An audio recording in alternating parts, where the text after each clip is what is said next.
Let's start. So, hello and greetings to all the panelists and all the attendees. My name is Aprajita Kansara and I'm back with exciting topic as a host for US taxation again on behalf of Smart Accountants today. The topic is Introduction to Taxation of Foreign Investment in Real Estate. So in recent domestic economic and employment growth, there has been a continued interest in investing in US real estate. Today's webinar introduces some of the most important tax topics that non-US investors in US real estate should consider.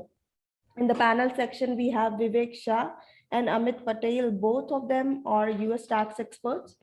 Vivek and Amit have been helping many non-residential US people in strategizing how to invest in real estate of US and associated tax laws.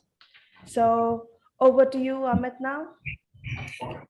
Okay, maybe let me start, Okay. then Yeah, Amit will sure. take this further. Okay, Sure. so good evening and good morning to everyone. Okay, and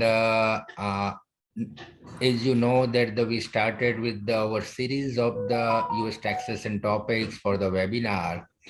We started with the first US taxation for a non-resident alien. Then we covered up the international taxation issues for the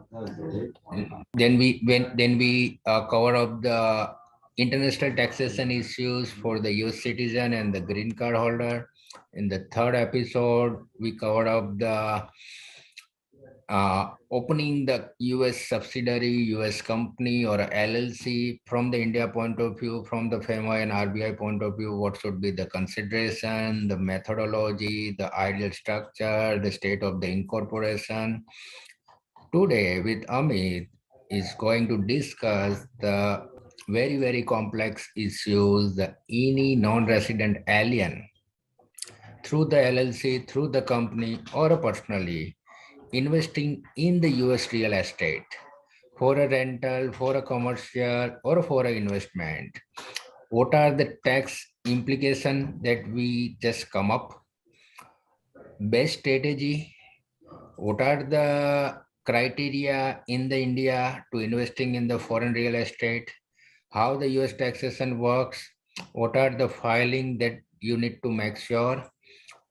There are some withholding requirement, that is the FIRPTA withholding, how it is going to be a calculate, the what are the exception. This all the topic that the Amit is going to discuss.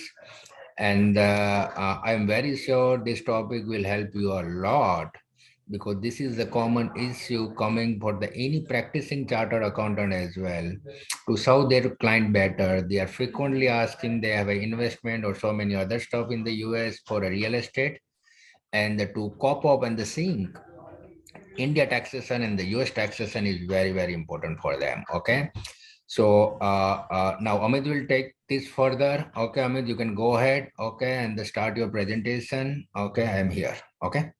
Thank you, Vivek, and hello everyone. Welcome to today's webinar.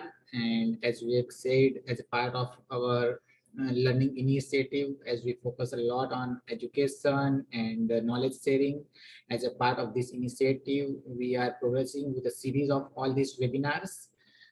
So first of all, I appreciate all of you taking time to be here today as a part of this webinar.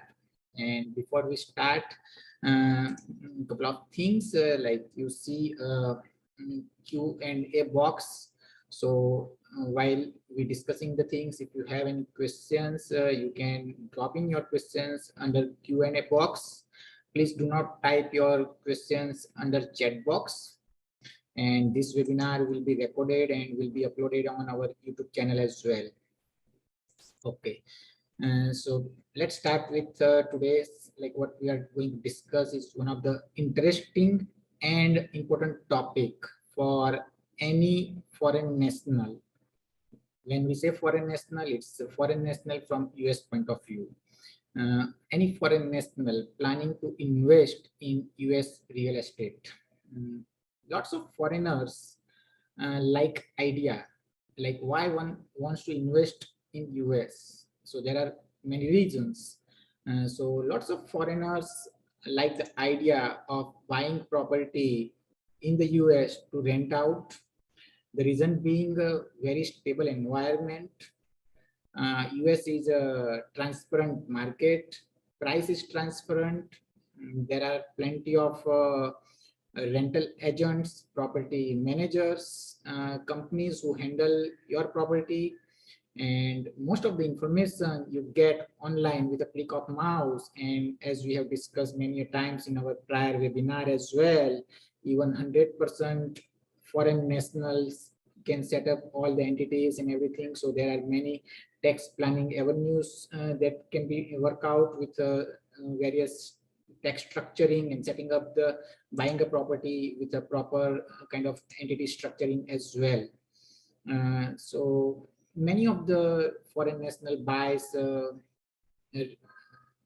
US real property for vacation home. Say they are every year going there to spend a vacation, and so they buy a vacation home.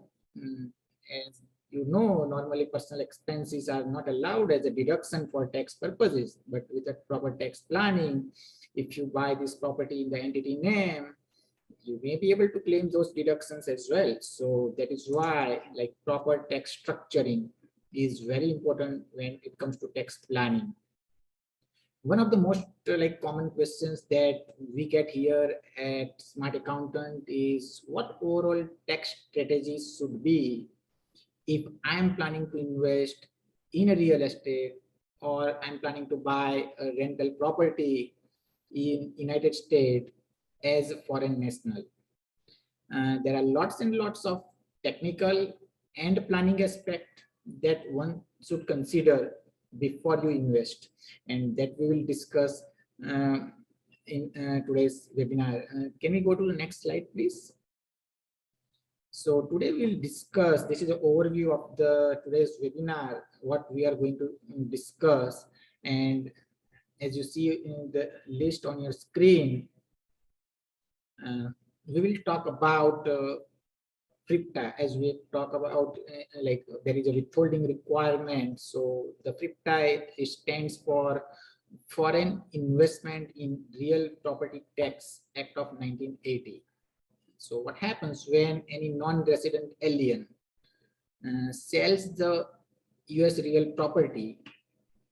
The buyer is responsible to withhold the tax. In general, about 15%. We'll talk in detail about exceptions, reduced withholding and everything. But buyer is responsible to withhold the tax at 15%. So if the sales price is 100, seller will not get 100. Buyer needs to withhold that 15, and only 85 cash will be received by the seller. That is how the withholding works. While making this real estate investment, like non-resident investors are like concerned with many questions, like what will be the tax on my rental income, what will be the tax on my capital gain when eventually I sell the property. The questions that non-resident investors will have is about what will be the tax for my rental income, what will be the tax for my capital gain.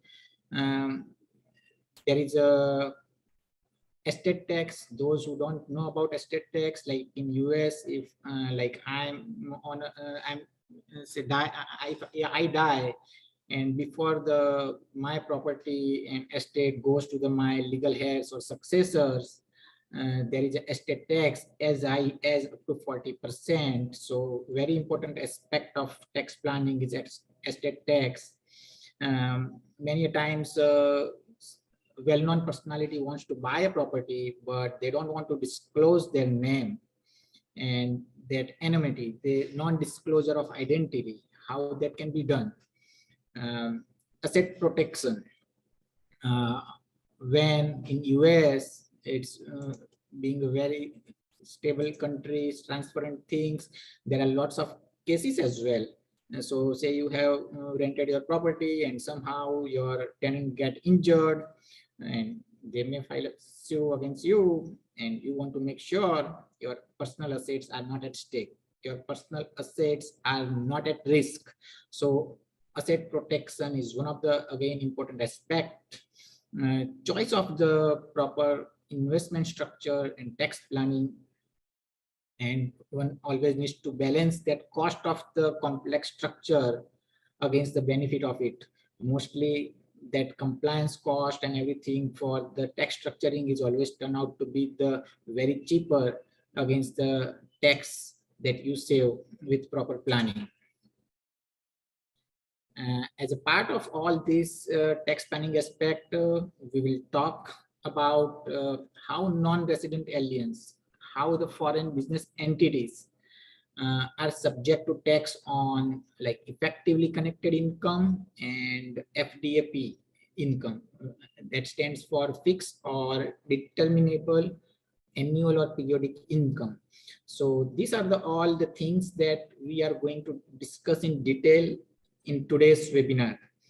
And we can go to the next slide, but I think we'll have one poll questions before we go to that. So yeah, so let's have that poll question.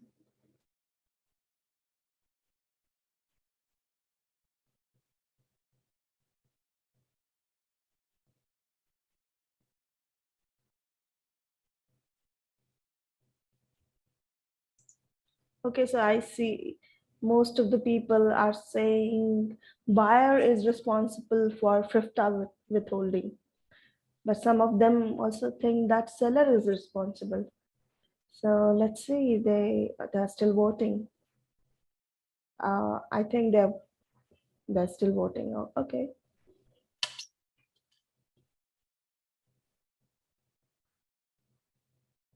Okay, so the poll has ended, and 83% of our attendees today think that buyer is responsible for FIRPTA withholdings.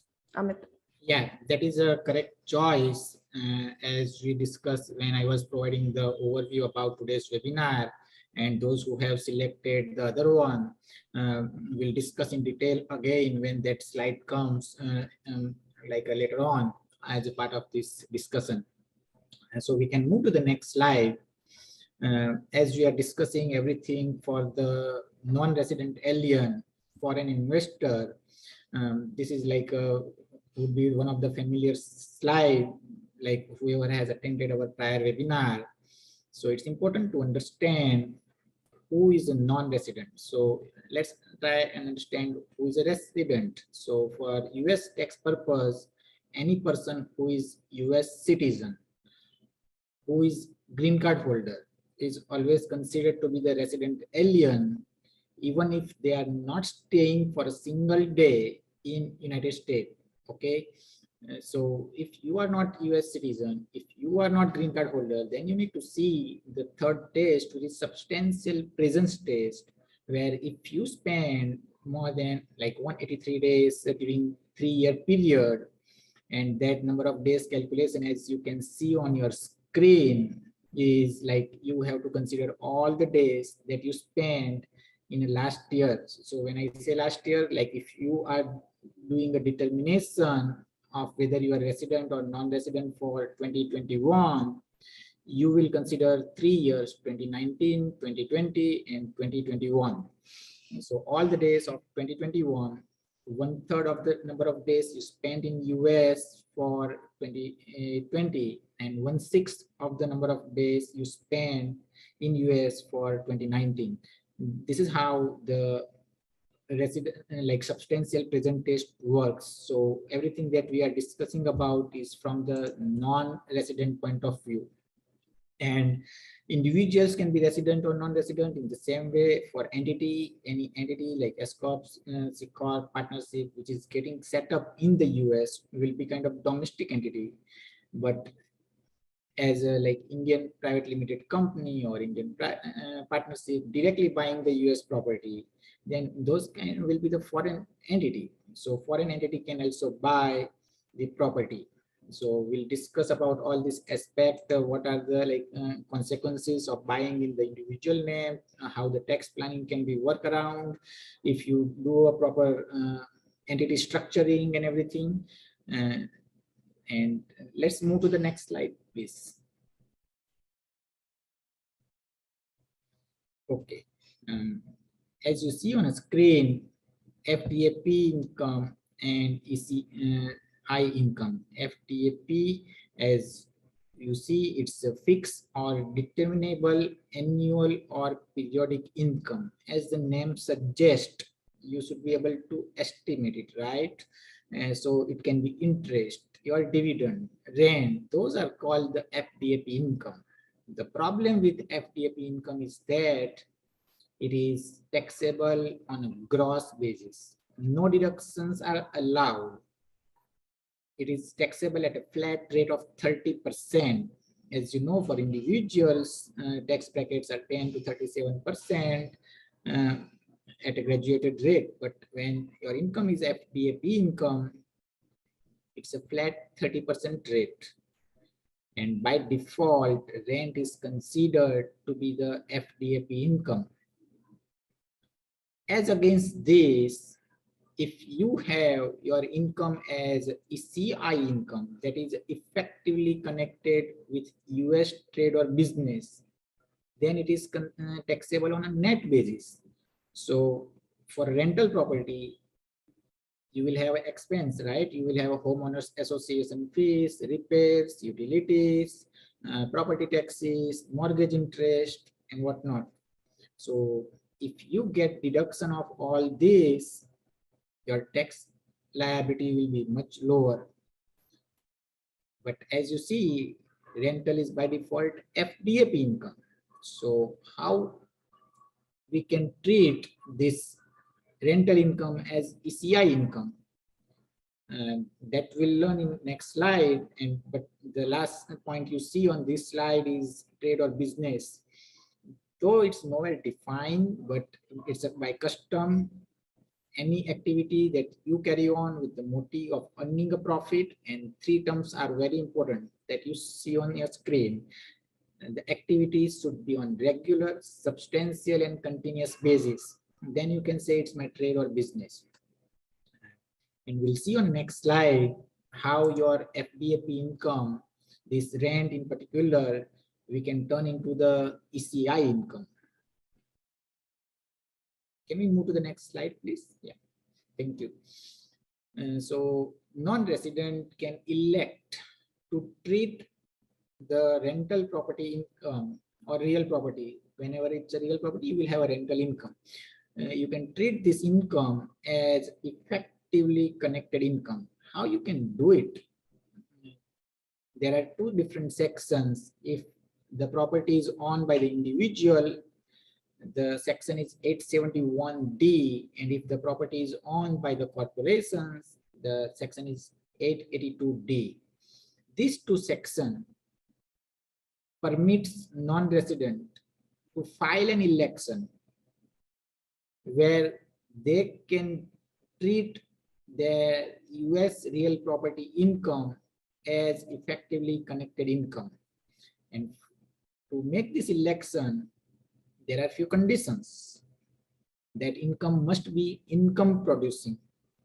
So say, take an example where you bought a property in US, which is your vacation home. Then it's not going to generate income. Then you cannot make this election. So to make this election, it should be income producing property. As I said initially, with the proper tax planning, even your vacation home can be converted into income producing property, and you can claim the deductions of the expenses and everything, can treat it as a CI and everything. That's possible as well. So if your property is generating only expenses, no income, you cannot make this election. And this is not a yearly or annual election. It's a one-time election. Once you made, it's always remain in effect. Can we move to the next slide, please? And when you make this election, what you need to do? So you need to provide all this information on your tax return. You have to provide schedule of all your US real property.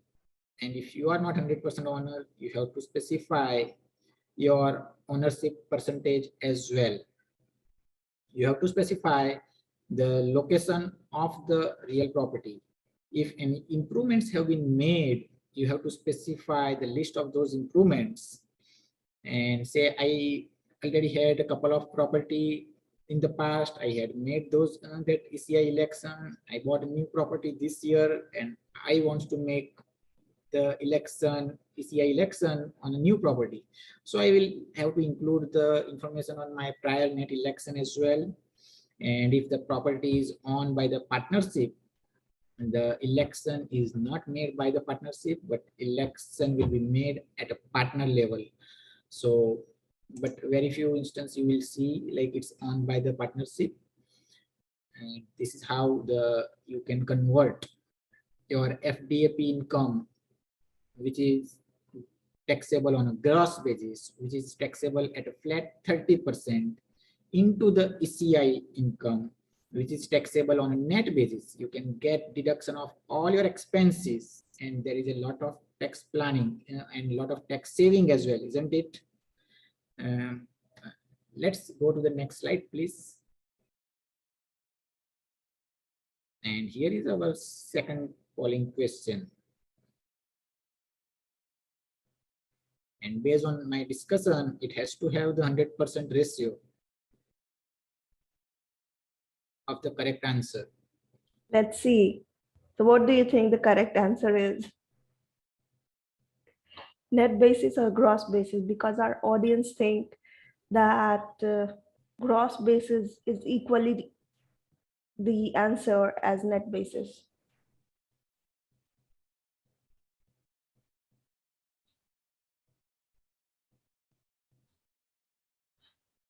Okay, so 43%, 44% of our audience think net basis is the correct answer, but they are still voting. You can't say anything.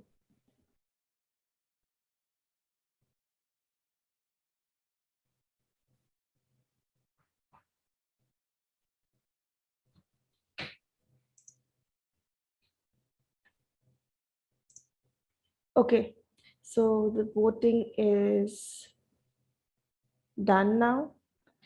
So 53% of our audience think that effectively connected income ECI is taxable on gross basis. Okay, we just talk about it, but let me explain it again. Like rental income is by default considered to be the FDAP income. As we discussed, FDAP income is taxable on a gross basis. But if you make this ECI election, effectively connected income election, that we discuss about various sections and how it can be made, then ECI income is taxable on a net basis. You can claim deduction of all your expenses, right? All associations fee, repairs, maintenance, property tax, insurance, mortgage interest, and everything. And with this ECI election, as I said, there is a lot of tax saving because you will pay tax on a net basis. So effectively connected income is taxable on a net basis.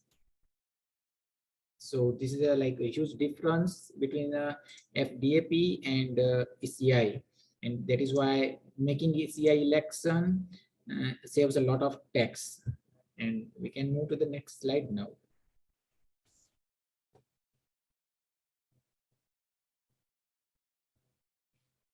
So when you buy a property as a foreign national, end of the day, you want to make money. And that money can be your regular income, which is a rent, or eventually when you sell it, there will be a gain. So when you sell the property as a foreign nationals, there are few aspects that you should consider. So the sale, exchange, or transfer of the US real property by foreign nationals may be subject to special withholding. And this withholding rate is 15% of the sales price.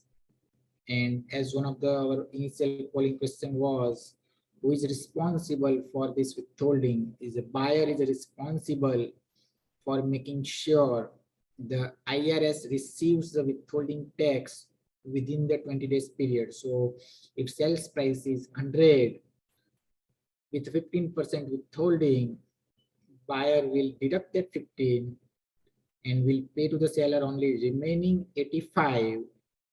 And this 15 that buyer deducts, buyer needs to deposit that with the IRS within 20 days. And how this can be done? So payment of this withholding tax needs to be sent to the IRS with the two forms 8288 and 8288A. And we'll see on the next slide that part 1 is completed if a buyer is an individual person, and part 2 is completed if the buyer is an entity. And we can go to the next slide and we'll see these two forms there. As you see on your screen, form 8288 that provides, as we see, like part 1 and part 2, depending upon who is a buyer, whether it's an individual or entity, needs to be completed. And this form provides all the information about the name of the buyer, address, description of the property, withholding rate that we'll discuss. Normally is a 15%, but with certain exceptions, circumstances, exemption, it may be 10% or 0% or reduced withholding can be there. So amount of withholding will be there on this form. At the same time, this form will not go alone, it will go with the other form as well, which is 8288A. Here there will be two copies, copy A and copy B. This form 8288A is extremely important. I can give an example to explain why it is so important. Say you receive a W-2 normally. If you work as an employee, the one copy you receive, other copy that you receive, let's say you are doing a paper filing of a return, then as a support for your withholding, you will send the copy, one of the IRS copy with your return. This form 8288A is not similar to that. Here with this 8288, this form will go, both the copies will go to the IRS. IRS will make sure they have received the withholding amount. After that, they will put their stamp on copy A, and IRS will send this copy A to the seller. And so as a foreign national, as an individual, the filing form will be 1040 NR. And when that individual prepares form 1040 NR, he will put the stamp copy of this form 8288A. So it's important for a seller to get the stamp copy from the IRS. Normal copy without stamp copy will not work. And as you like you see on screen, the amount of withholding tax can be 15%, 10%, or reduced withholding as well. And we will see how the reduced withholding can be applied. And before we go to that, say husband and wife both like buys property, both are non-resident first, both buys jointly the US real property, and they sell it. So when they, each of them like a 50% owner, then the question comes to the copy of 8288A will be just one or two separately for both husband and wife. The answer to this question is there will be two separate copies of 8288A. One of the reason is when you are a non-resident, when you are filing 1040 NR, you cannot file merit filing joint status. You have to have separate status. So you have to have separate everything, right? So in that case, you will both husband and wife even if they are joint owner, will receive their share of like form 82, 88A, and they need to file separate return. Can we move to the next slide, please?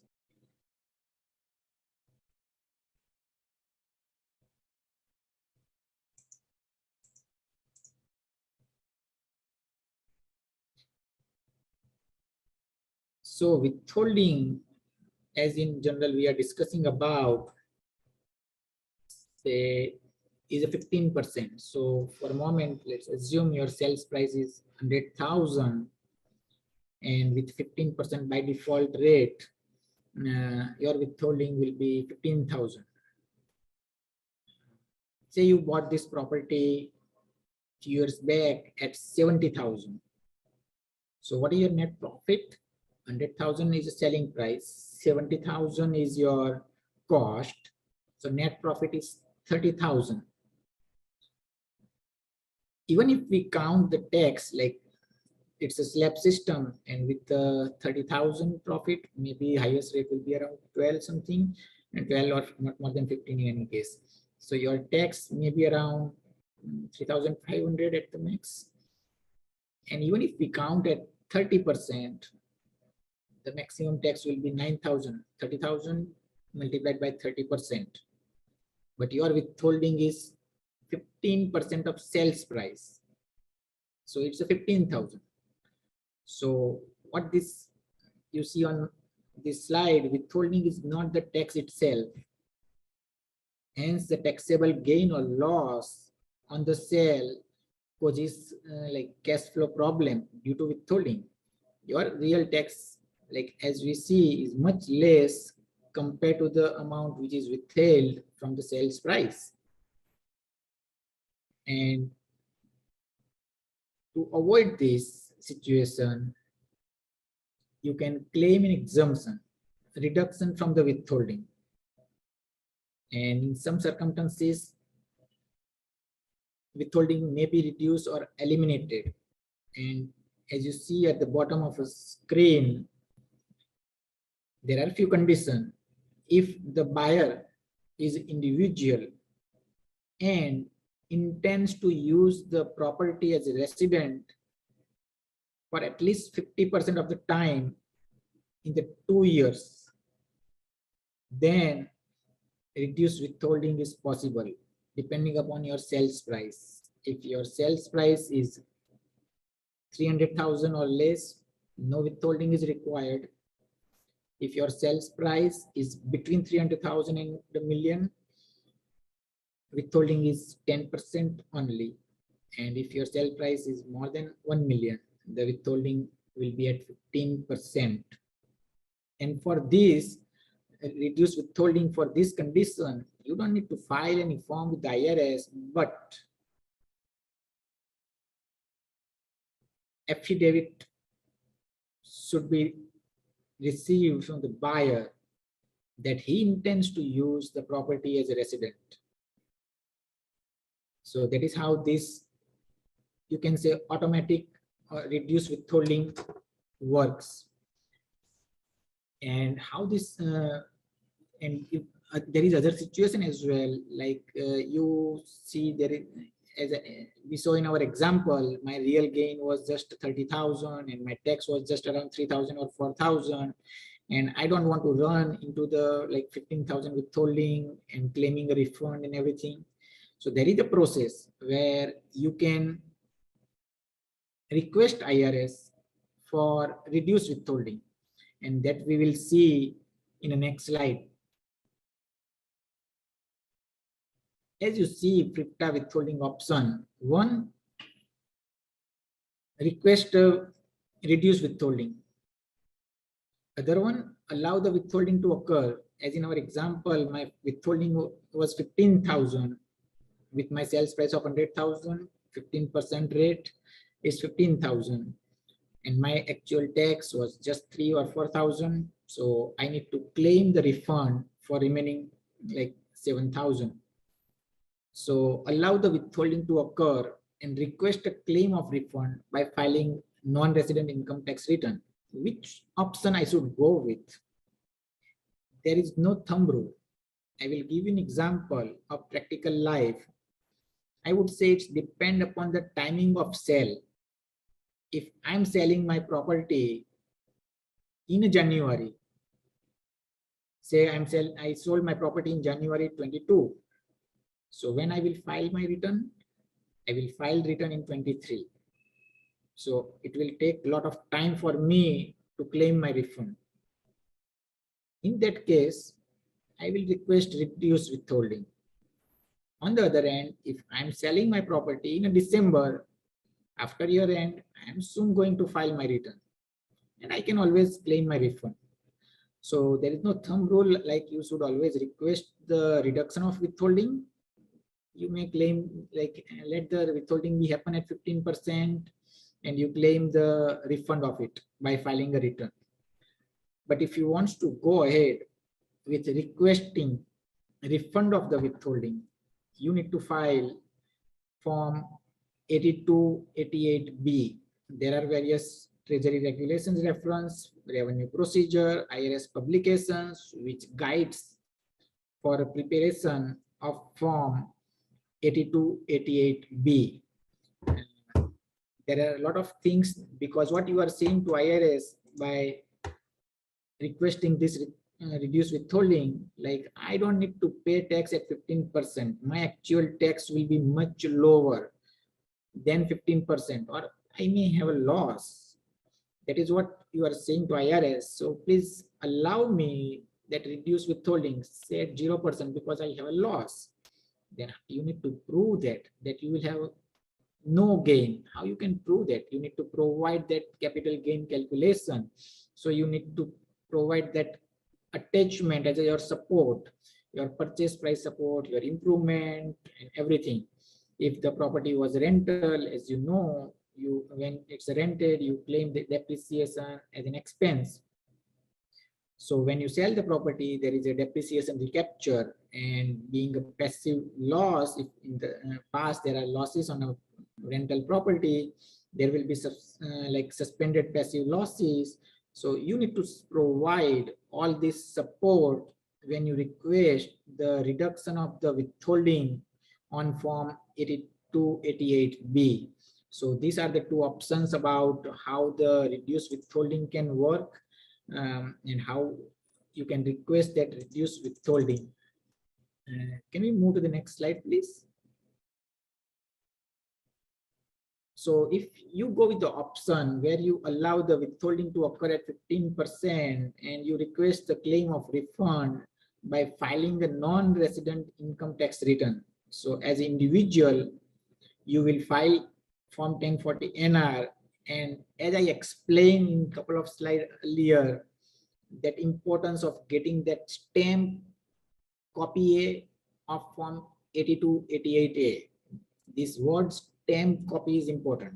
It must be stamped from the IRS. When you file a return, this stamp copy should go with your return. And to file a return, you always have to have the ITIN.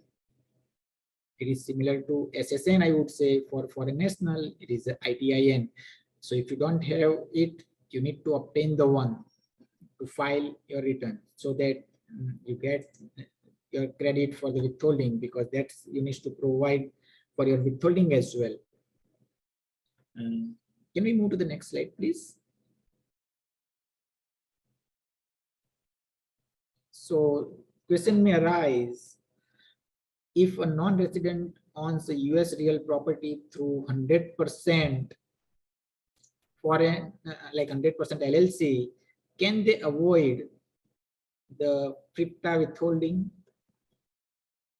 The answer to this is no, because we have learned in our prior webinar as well, single member LLC, when it is on 100% by individual or someone, it is called single member LLC, and single member LLC is disregarded for tax purpose.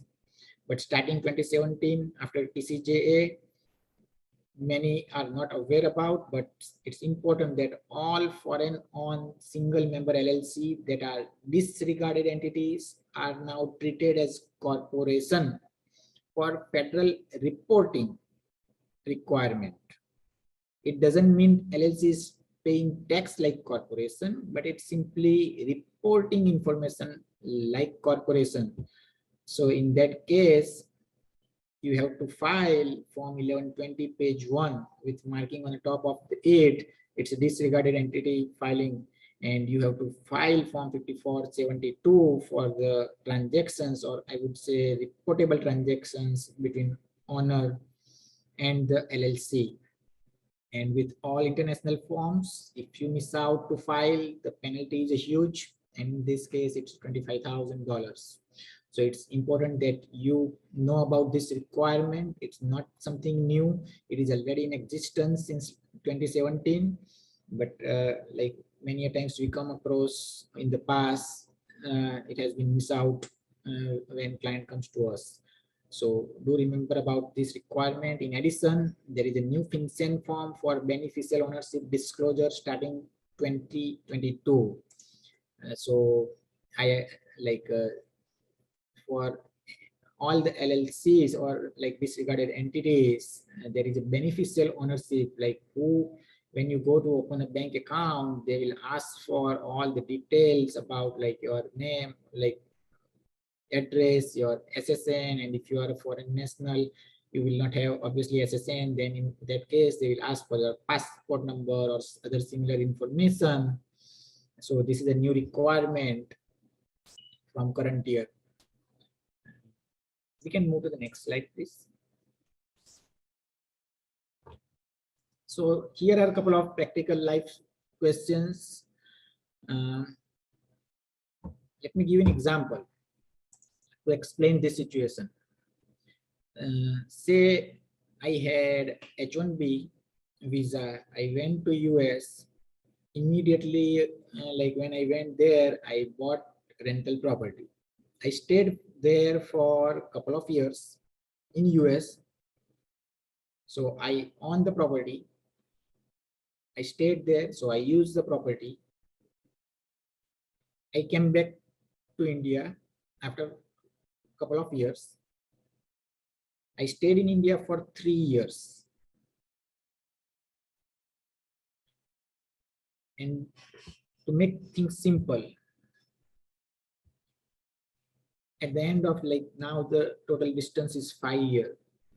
2 years I stayed in US, 3 years I stayed in India. And say at the end of like my 5 year,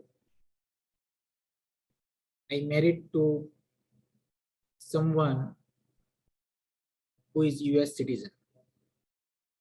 And for the sake of simplicity, say I haven't earned any income in the last 3 years, and so merit filing joint can produce standard deduction close to 25,000. And so we make an election to treat me. And now by this, all this discussion, you should know, like I'm not US citizen, I'm not green card holder, and I haven't visited US in last 3 years. So I am non-resident for US tax purpose. Okay. So I'm making this election under section 6013G to treat me as a resident for US tax purpose. Now, what happens? I'm selling that US property at the end of year 5. I'm selling that property as a non-resident, right? But at the same time, when I'm filing return with my spouse, who is US citizen, we are making this election, and now I am resident for US tax purpose. So question comes to whether FIRPTA withholding applies to me or not, whether I am resident or non-resident for FIRPTA withholding. So regulation section 1.8979D that you see on screen says that a resident alien individual includes non-resident alien who has elected to be resident under section 6013G. So I will be considered resident. FIRPTA withholding will not apply to me. That is what like you can plan about if such circumstances arises. In continuation with the same example, as you know, I stayed there 2 years, I used the property, I owned the property, I came back to India, I stayed here for 3 years. forget about marriage. Now I'm non-resident only. I'm selling this property. Now I'm strictly selling it as a non-resident. FIRPTA withholding and everything will apply. But my question is, if you know, on a sale of principal residence, you can claim section 121 exclusion, which is 500,000 for merit filing joint and 250,000. Being a non-resident, there is no way to file a joint return, so maximum exclusion will be 250,000. But as a non-resident, can I claim that? That's the question. So answer is yes. If I fulfill those section 121 exclusion conditions, 2 years of ownership and 2 years of use test out of last 5 years, definitely I can claim. So that is why I was keep saying about it. I stayed and I used that property 2 years when I was in US. Okay, so that is how it's important that we know how the general rules can be, like which one is applicable to the non-resident as well, and we can claim those benefits when it comes to or relevant circumstances arises. And we can move to the next slide now. And unfortunately, after buying a property, if I die, what happens to that US property? Can it be go to my legal heirs, to my successor without any tax impact? The answer is no. In US, the transfer tax, the estate tax is there. Non-resident individuals subject to tax on all property located within the US. Shares of a domestic corporation are subject to estate tax, but shares of a foreign corporation are not. There are some exceptions, like bank account not used in US trade or business, security generating portfolio interest are not subject to estate tax for a non-resident. The very important thing is about exclusion. Being a resident, being that you get exclusion close to 12 million. But as a non-resident, one get exclusion only of 60,000. So careful consideration, planning is extremely important, because death and tax, these two are things are certain. For death, the timing is not certain. We don't know about the timing. So it's important that if after buying a property, if I die, my successor, my legal heirs don't run into the issues of paying estate tax, which is as high as up to 40%. In the same way, there is a gift tax as well. But for gift tax, the rules are similar to resident, like 16,000 per donee per annum. But which is not similar is there is no gift tax exclusion for non-resident, which is available to the like resident. So that is also one of the important consideration. And we can move to the next slide. And before we start our discussion, yes, we can go to the polling question before we discuss about this slide. So as you see your polling question, what is the amount of estate tax exemption for non-resident alien?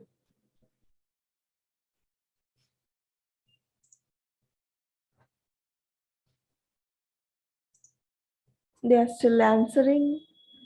So most of them thinks it's $60,000. A is the answer.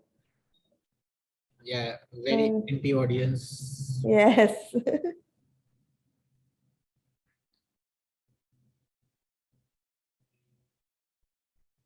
Okay, so the polling is okay. They're still polling.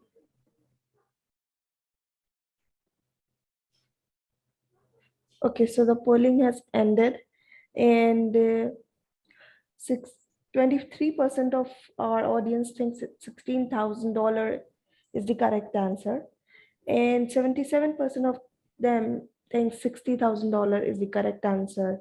to the question. So $60,000 is the correct answer for estate tax exemption. 16,000 was for gift tax per donee per annum. So for estate tax for a non-resident alien, the exclusion or exemption we call it, it's just $60,000, and that is why doing a proper tax planning is extremely important when someone wants to buy US real property. And we can go to our previous slide, which was about structuring a non-resident US real estate investment. And this is we'll spend a lot of time on discussing here how you can do a proper planning. Can go to that previous slide, please. Yeah, we'll keep this on a screen, and majority of our discussion will move around here only. So what are the aspects that we will consider when we plan to buy a property in US real estate? We will think of like at which rate my rental income will be taxable. Eventually, when I sell the property, whether it will be long-term capital gain, whether I will get that reduced tax rate of long-term capital gain, which is kind of between 0 to 20% maximum, depending upon your tax bracket. Whether estate tax will be applicable. As I said, you don't want to disclose your identity. Then whether you want to protect yourself from any legal liabilities if any of your like circumstances arise when someone's file a suit against you, legal suit, and you want to make sure your personal assets are not getting exposed to such legal liabilities. So all these are the aspects that we will discuss here. So the first option that says non-resident individual is directly buying the real property. So what happens here, as individual, if you are buying, the tax rate for individual is like graduated tax rate, as we talk about, between 10. Sorry. So for individual, the tax rate would be 10 to 37%. So you will get that benefit of graduated rate of 10 to 37%, depending upon which bracket you are and whether it's a beneficial or not. That circumstances decide, because for corporations the tax rate is 21%. So depending upon where you fall. But if your capital gain is a long-term gain on a sale, it will be like a graduated, like beneficial rate of 0 to 20% will be applicable. Branch tax is not applicable in this case, but whenever there is a foreign corporation in picture, there will be a branch tax. We'll discuss about it when we discuss about those options. But what is the disadvantage in first option? When I buy real property directly in my name, I'm exposed to that estate tax, and that's a huge risk. And when I buy it directly in my name, there is no like anonymity. My name will be disclosed. As I said in the beginning, the information is available with a click of mouse. So there is no like anonymity. My name will be there, and because if I'm buying directly in my name, I will be at the hook if someone files a suit against me. So that's not the best choice. So let's think of other one. I buy the property, but now I'm not buying directly in my name. I'm buying in the name of LLC, and I'm 100% owner of that LLC. Then how that differs compared to my first option?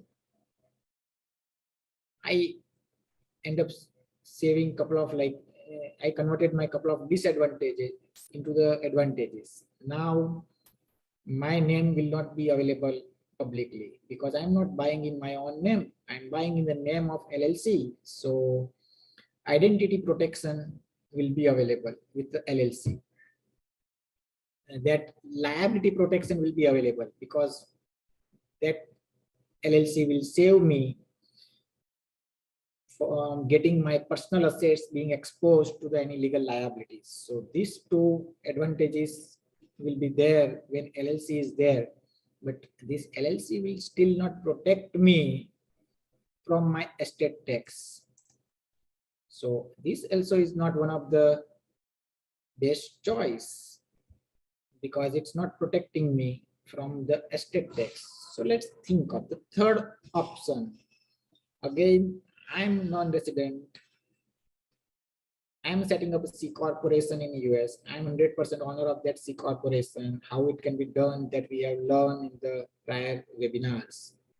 Now C corporation is owner of the rental property. How this differentiate compared to the single member LLC being the 100% owner? The only benefit here is gift tax, because in this case, gift tax will not be applicable. All other situation will remain. One of the disadvantage will be there as well. But when what happens, section 2501 says US situated intangible property, including stock of US corporation, is not subject to gift tax. I'm not saying estate tax, I'm saying only gift tax. Estate tax will be still applicable. One more disadvantage of being C corporation, the long-term capital gain favorable rate of 0 to 20% is not available, but it's not kind of disadvantage much if your income is at higher bracket, because corporation flat rate is 21%. And if you are still paying at 20% at individual level, it's not kind of big disadvantage. But when C corporation comes into the picture, there is one more disadvantage, is double taxation. You end up paying tax on your dividend as well. So this also not serving my purpose. It's not all benefit. There are few disadvantages. Estate tax is again one of the big disadvantage. So think of the next option. I am non-resident. I am owner of a private limited company in India. So I am 100% owner.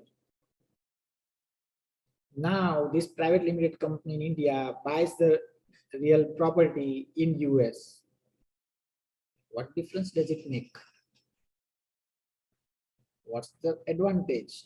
When foreign corporation comes to the picture, you save on estate tax because now you are not the owner. It's a corporation which is owner, and corporation never dies. It's a legal entity. What your legal heir or successor will get if you die, they will get the shares of India Private Limited or foreign corporation, and that is not subject to estate tax. US situated property is subject to estate tax. So this is advantage of being a foreign corporation in picture. But with foreign corporation, there is one big disadvantage. That's branch profit tax. For those who don't know about branch profit tax, it's to balance, like in C corporation, in domestic corporation, there is a double taxation. You pay tax on dividend. As a foreign corporation, you don't do that. So to balance these things, the branch profit tax is there, where it says when there is a reduction in the equity of a foreign corporation, you pay this BPT, branch profit tax. So with the branch profit tax will be there, but there is a way to avoid that as well.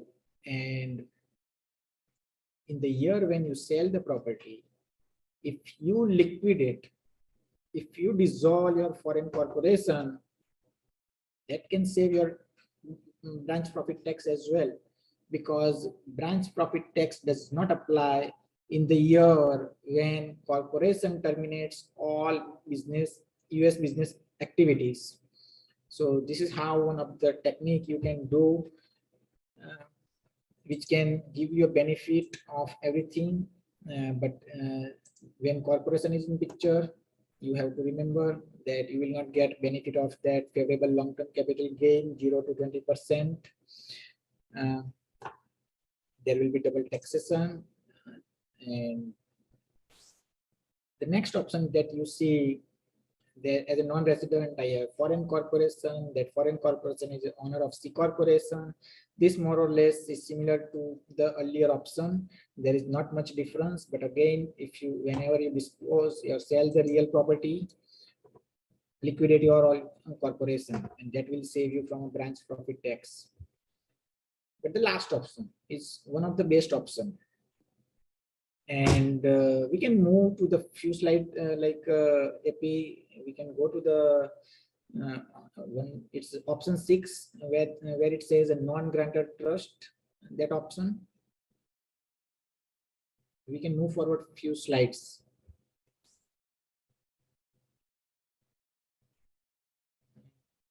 Yeah, please go. We should go on where it says option 6 because we discuss about all this. Yeah.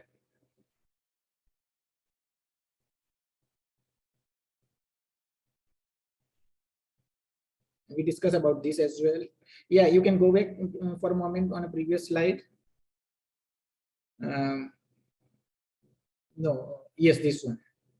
So though I discuss about branch profit tax, how we can avoid the branch profit tax, but there is a like income tax treaty in picture, where there is a treaty that gives you a benefit advantage.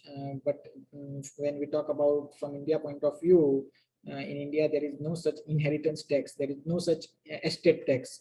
So there is a reason we don't have any inheritance tax treaty. But there are a few developed countries, even South Africa is part of that, where you see at present US has a death tax treaties in effect with Australia, Greece, Austria, Ireland, Canada, Italy, Denmark, Japan, and those are the few countries where the death tax is there. So similar to foreign tax credit, you don't have a double taxation in case of inheritance tax, this estate tax.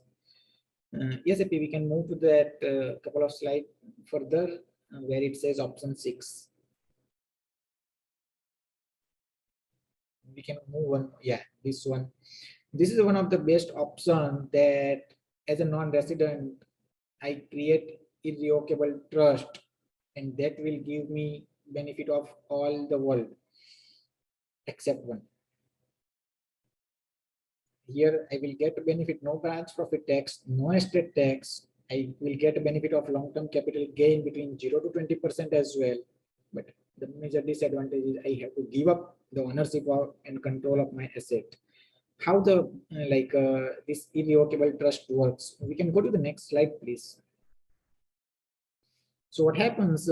I, as a settler, I need to set up, like if I'm owner of this US real estate, I will set up the irrevocable trust. I will be settler. I will transfer this to the irrevocable trust, and it will be for the benefit of beneficiaries who can be any person I want to. And this property will be rented, sold, but now I'm not in the picture. And when you set up irrevocable trust, you lose the control. And that's the reason there is no estate tax. You can get back this property, but only and only with the consent of trustee and beneficiaries. So you lose the control. That's one of the important aspect. But this can give you a benefit of all the world, that you are protected from all type of tax, estate tax, no branch profit tax. You get a benefit of that long-term capital gain 0 to 20% as well. And this is one of the structure that one should consider when it comes to proper tax planning from estate tax point of view. Yeah, I think that's done for, I think, majority of the discussion, AP, right? Or are we missing any slide now? No, we have some questions from the attendees. Okay. So one of our attendees requests you to explain on what point US taxation is different from Indian laws. I already discuss about it, like from US tax point of view, how it works. Like India is not like my area of expertise, but whatever I know about Indian tax, I said about it, like estate tax and all those aspects. But anything that we relates to the US tax, I think we discuss in detail. Okay. Then the other question is, can you make an ECI election even if the foreign country does not have a treaty with the US? ECI has nothing to do with the treaty. We never discuss the terminology about treaty when we were discussing about ECI. For making ECI election, the terminology is trade or business. That is more important. And those three terminology that we talk about, continuous, regular basis, and those things are important to consider is to be a trade or business. So treaty is not the aspect of ECI election. Thank you. The other question is, do you know what the associated code or rejection section is for treating a SMLLC owned by a non-resident as a C Corp post TCGA? No, it's I don't recall the section, but that's one of the important aspect that I talk about when you are owner of a single member LLC.